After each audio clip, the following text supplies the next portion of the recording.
एका अतिशय गंभीर घटनेच्या संदर्भातला मुद्दा या ठिकाणी उपस्थित केलेला आहे। खरं तर ही खरोखर अतिशय गंभीर अशा प्रकारची घटना आहे।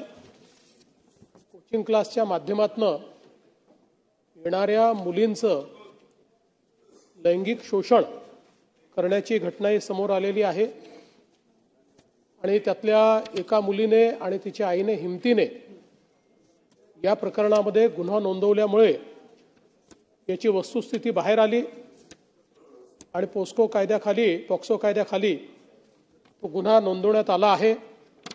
सन्माननीय सदस्यांनी काही मुद्दे उपस्थित केले आहेत की 2 दिवसाची कोठडी का मागण्यात आली, तर जरूर त्याही संदर्भातली चौकशी केली जाईल।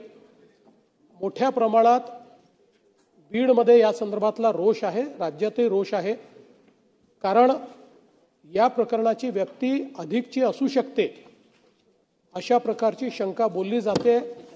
एक मुलगी हिमतीनं समोर आली, पण अशा अनेक किती मुलींसोबत त्या ठिकाणी असा व्यवहार झालेला आहे असंही प्रश्नचिन्ह निर्माण होत आहे।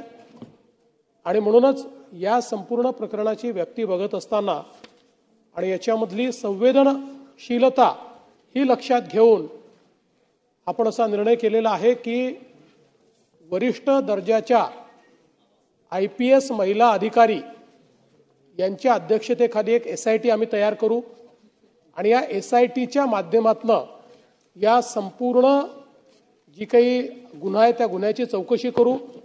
याची व्याप्ती कुठपर्यंत आहे, कोणाचा वरदहस्त आहे का, कोणी याला राजकीय दृष्ट्या, सामाजिक दृष्ट्या, अजून कुठल्या दृष्ट्या वेगवेगळी वळणं देता आहे का, अशा प्रकारचाही त्याच्यामध्ये प्रयत्न आपला असेल।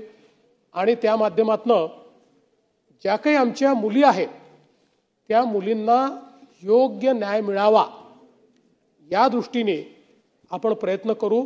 त्यामुळे मी सभागृहाला आणि माननीय सदस्यांना आश्वस्त करतो की टाइम बाउंड पद्धतीनं SIT या ठिकाणी चौकशी करेल आणि पूर्ण या प्रकरणाचा छडा लावून सर्व मुलींना न्याय मिळेल आणि अशा प्रकारचे जे नराधम आहेत त्यांना कठोर शिक्षा मिळेल आणि त्यांना कोणी वाचवायचा प्रयत्न करेल तर त्यांनाही शिक्षा मिळेल, अशा प्रकारची व्यवस्था केली जाईल।